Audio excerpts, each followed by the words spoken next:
From corn-based microscaffolds that promote smooth skin growth, to minute protein sensors that expose harmful bacteria at the molecular level.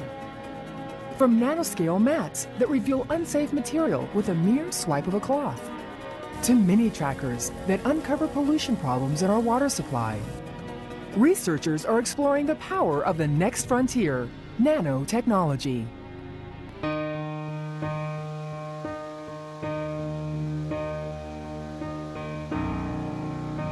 For millennia, we humans have viewed the world simply by what was readily seen, easily observed. A waterfall,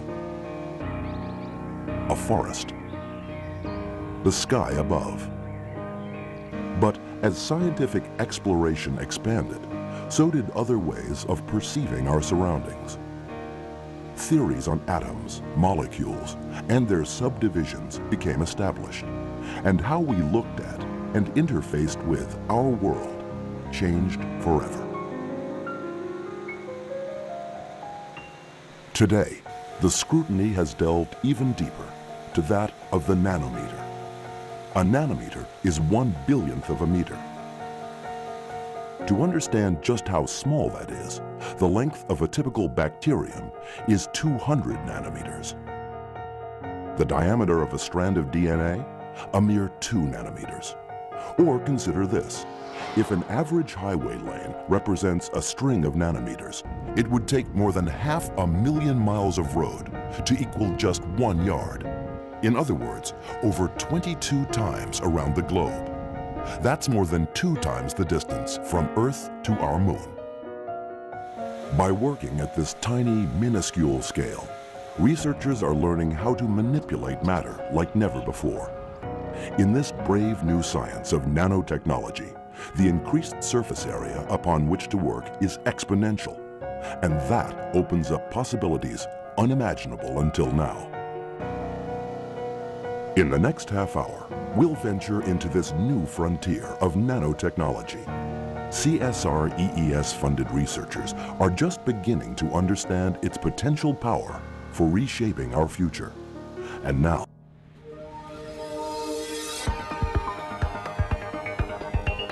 a nanofiber is about 1/500th of a human hair. The fibers that we work with are around 100 nanometers in diameter. As we look at microscope images of these fibers, we almost never see any ends. We only see the size of the fibers, but they do seem to be very, very long. Some of the fabrics that you'll see could possibly be made of one single fiber, just moving back and forth and entangled to make that fabric. Margaret Frey has worked with traditional fabrics for much of her career, but in recent years, she has daringly entered into the science of small. Well, as the diameter of the fiber gets smaller and smaller, then a given weight of fiber has more and more surface. And we're trying to find ways to use that surface to do some pretty special things.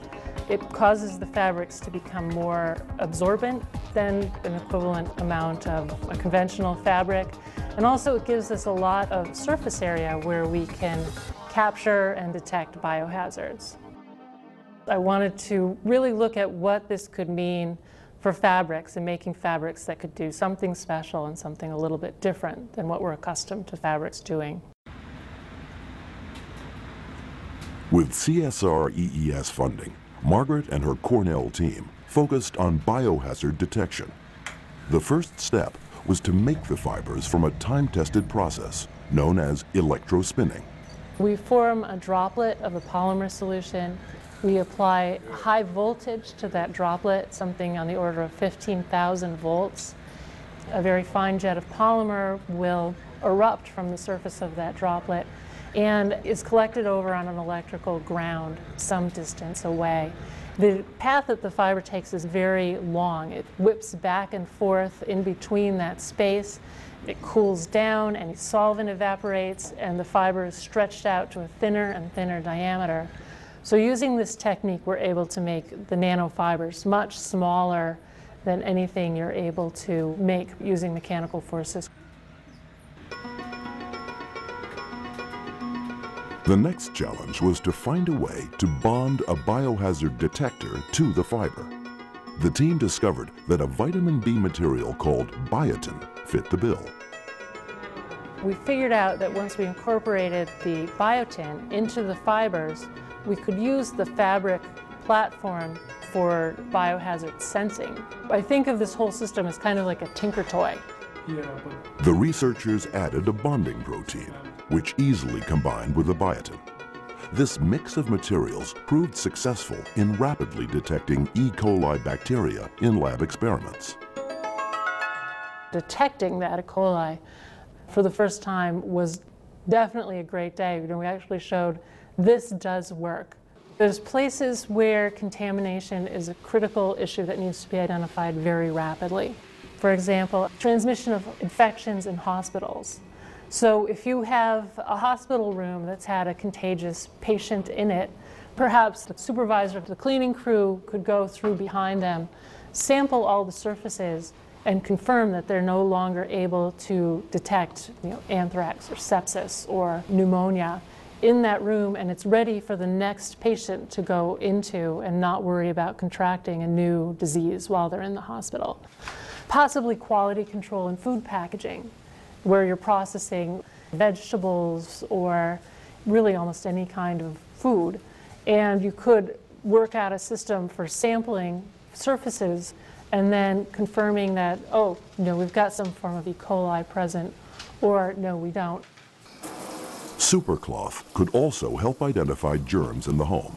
For instance, salmonella from chicken or other foodborne bugs could easily be detected in the kitchen by a mere swipe of the cloth. Having a rapid yes-no response and the possibility that this could be done by just the general public and not someone with training in biochemistry is another goal for this project. The Cornell team wants to develop the fabric so that it would reveal a bright color upon identifying an unsafe bacterium. Right now it's a two-step process. One is collection, one is detection. But ideally we could move that to a one-step process, that the color would develop on capture of the target material. And we don't think that's going to be easy, but we do think it's going to be possible. Detecting pathogens has definitely been possible, but by incorporating this nanotechnology, we've got something that's very small, very portable, able to do a lot of work on a very small platform, a little piece of fabric, the end of a Q-tip, something like this. This interface between putting together the fiber science and the biological science has been one of the really exciting challenges in this project.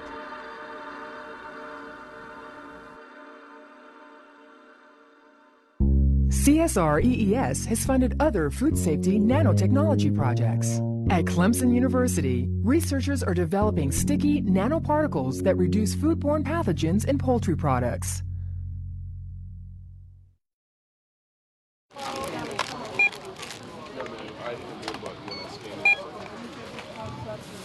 It was in 1948 that two university students developed the first barcode.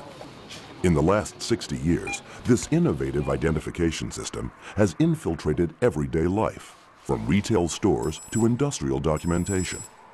But in the science of small, barcodes are taking on a totally new shape, one undetectable by the human eye.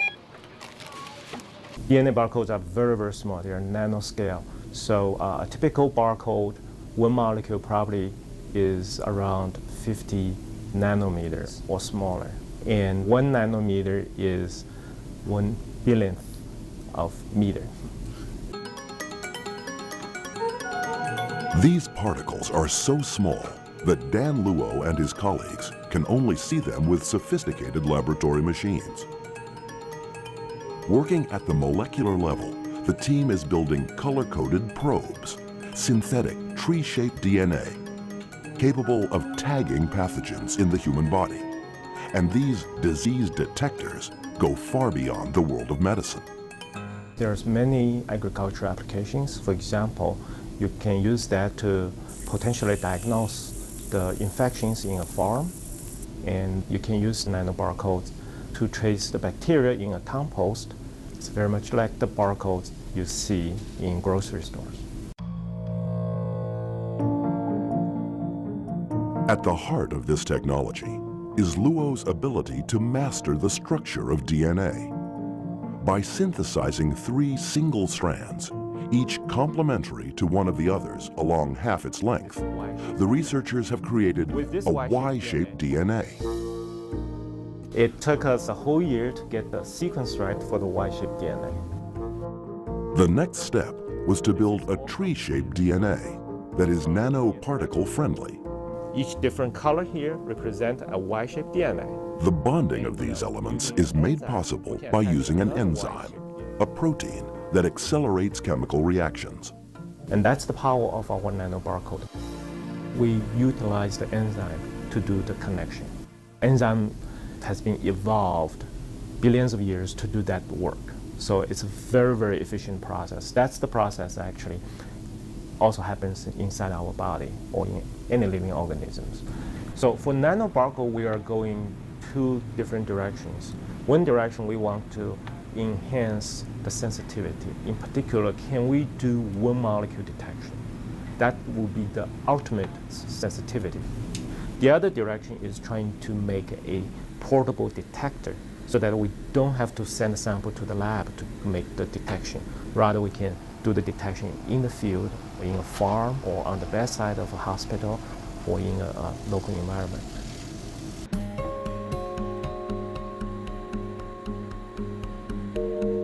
This is a prototype model of the portable detector that Luo soon expects to become a reality. Ultimately, it will interface with either a laptop or PDA. Then you can detect right in the battlefield, for example, or in the farm, what caused the infection. And then you can make a decision right there. You don't have to wait. It's giving us much more potential and many more opportunities to find the new materials and the new devices. We're trying to make materials out of DNA that are robust, efficient, low cost, and ultimately can be used by people.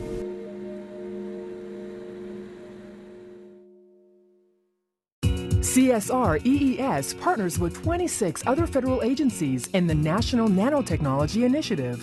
Its goal? To support world-class research aimed at realizing the full potential of nanotechnology. Zein is a protein that you find in corn kernels. It is normally left behind after the corn is used for fermentation to produce ethanol or to extract starch. Zein has been known for a very long time. In fact, it was one of the first proteins that was thoroughly studied back in the early 1900s. Graciela Padua is a nanotechnologist at the University of Illinois. Her fascination with the corn protein zein goes far beyond its conventional uses. This yellow, granular wonder has been used in making biodegradable plastic film for the food industries, for coatings to lock in flavors of nuts or raisins, and for pills in the pharmaceutical industry.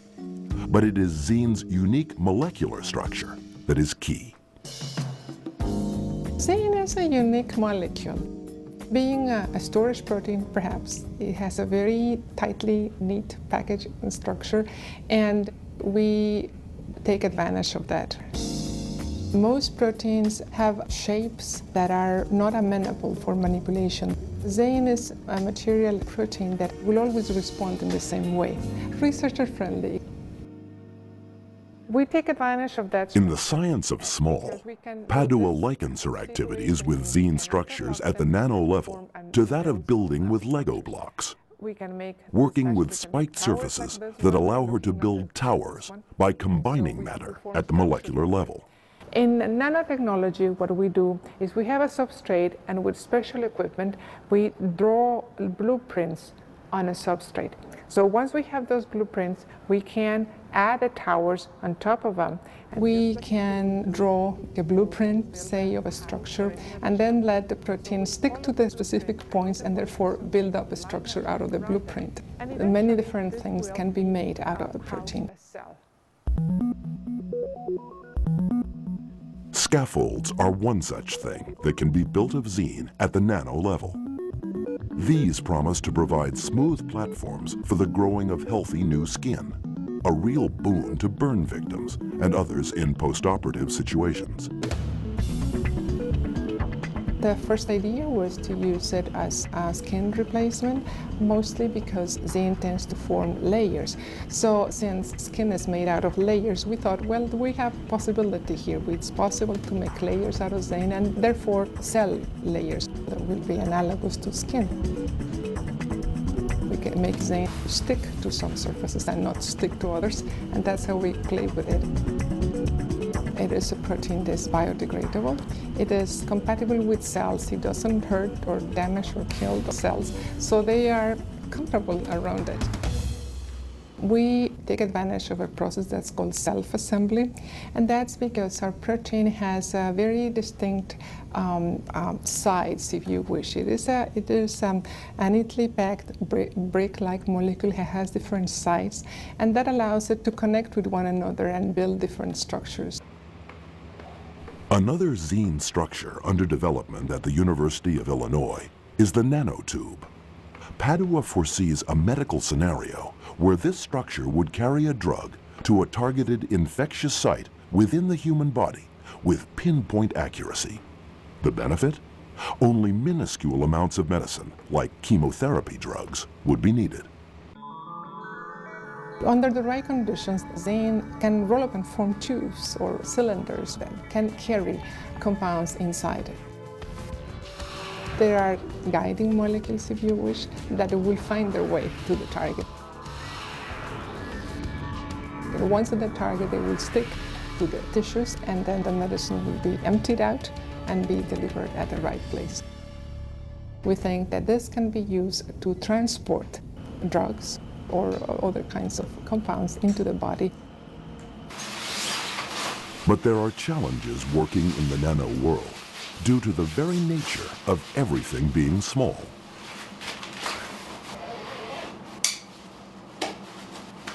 A speck of dust, when you're talking about nanoscale, it is a huge boulder or mountain. So yeah, of course, that will ruin anything. We use clean rooms to make sure that all the dust is out of our environment so we can look at the molecules. We are talking about instruments that have very high precision, a few nanometers in depth. The University of Illinois team uses the powerful atomic force microscope, a scanning probe that allows researchers to work in a three-dimensional nano environment. The possibility to manipulate matter and molecules to form a specific outcome. The advent of very fine microscopes and technology that allows us to look at what we're doing gives us the real power of what can be done.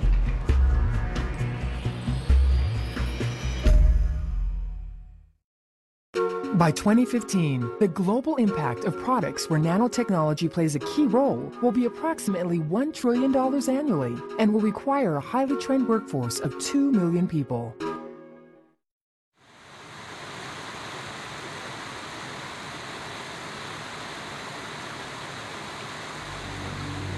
It's probably the major water quality issue in the country. And it's not only agriculture, it's not only septic fields, it's things like radiation that's leaking out of old military sites, things that kind of distributed broadly in the landscape. What researcher Todd Walter is talking about is non-point source pollution, those elusive, unseen places that are the source of contamination that threaten the purity of America's waters. What would be great is if we could find those sources, if we could take the non-point part out of the equation. Scientists have for a long time tried to trace pathways in the environment. What we really would like is some kind of a tracer we could put in the environment, and we could have unique characteristics such that we could put one tracer in one part of the landscape and another one in another part of the landscape, and then when they get to the stream be able to tell them apart from one another. But we want them to move exactly the same way. In the science of small, Walter hopes to design nanoscale tracers, minuscule particles engineered to match the shapes of specific contaminants. If successful, the technology has the potential to eliminate the term non-point source from our vocabulary. So nanotechnology gives us the ability to precisely control how these particles behave in the environment. It also gives us the ability to make those unique labels that allow us to tell one particle from another particle. It's really that control that at very, very small scales that nanotechnology brings. So what's the surface property of the sand? Dan is really the designer of these nanoparticles. Barcodes, of course. Researcher Dan Luo collaborated with Todd on the non-point source pollution problem. Much easier. His nano barcode technology allows the scientists to track the particles through the environment. We want to overcome this no-point problem. So using barcodes, we can identify multiple points simultaneously from downstream. Okay. Because there are so many different places can contribute to the pollution, and in order to separate them and distinguish them, you need a tool such as a barcode to detect them. We use DNA-based coding inside of our microspheres. Todd's ball and yarn demonstration shows how the nano barcodes are integrated into the microspheres, detectors that seek out origins of pollution. One of the things that we've been able to do with nanotechnology is actually embed tiny little pieces of paramagnetic material, basically iron, inside these little spheres or little tracers, and then we can use magnets to actually pull them out of there.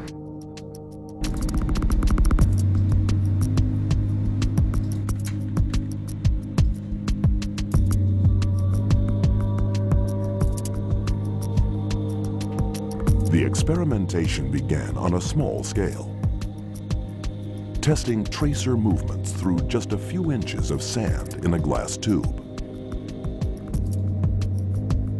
We did that because we wanted to be able to look at what was happening under a microscope as these tracers moved through sand and how they were interacting with the sand. And what Dan had done is he put a little dye inside these tracers that fluoresced so we could see them on a microscope image. We found that the particles seem to be moving through soil in a very similar way that microorganisms move through the soil. So we've gone from that scale to looking at small plots on parking lots, maybe 10 feet by 10 feet perhaps. Todd's goal in this outside experiment is to follow the flow. By simulating rain, he's testing how well the tracers travel across the parking lot. The samples, retrieved at the sewer inlet, are later checked to see how many particles made it across the pavement. These tracers might ultimately be a good proxy for the movement of microorganisms in water through a watershed. It gives us the ability to precisely control the geometry and the characteristics of very, very small particles. Ideally, we would love to have a chemical that dissolved in the water, but we're not at the point where we can make unique soluble chemicals yet. But we can still make things that are pretty small. And we're hoping to actually scale up to a full parking lot, say 2 or 3 acres. Imagine a watershed where we know that there's sewage getting into the stream, and we don't know where it's coming from. We could take these tracers, and we could have one called tracer A, and dump it down one person's toilet. And we could take another tracer, tracer B, we could distinguish from A, and put it down another one, and so on through the whole watershed. Then we just sample the stream until we see whose tracers are getting into the stream, and then we know, okay, that's the septic field that needs to be fixed.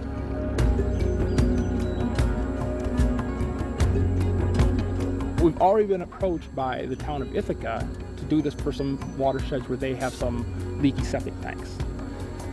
It's going to not only revolutionize very applied problems like finding pollution sources, I think scientists will be able to ask new questions about how water and material moves through the landscape that they haven't been able to ask because we didn't have tools like this to use.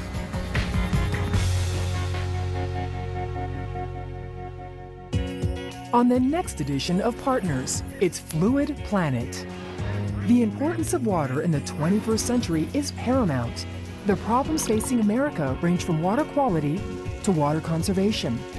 And as populations expand, the pressures on this life-giving resource increase exponentially. Land-grant universities are meeting the challenge of the fluid planet.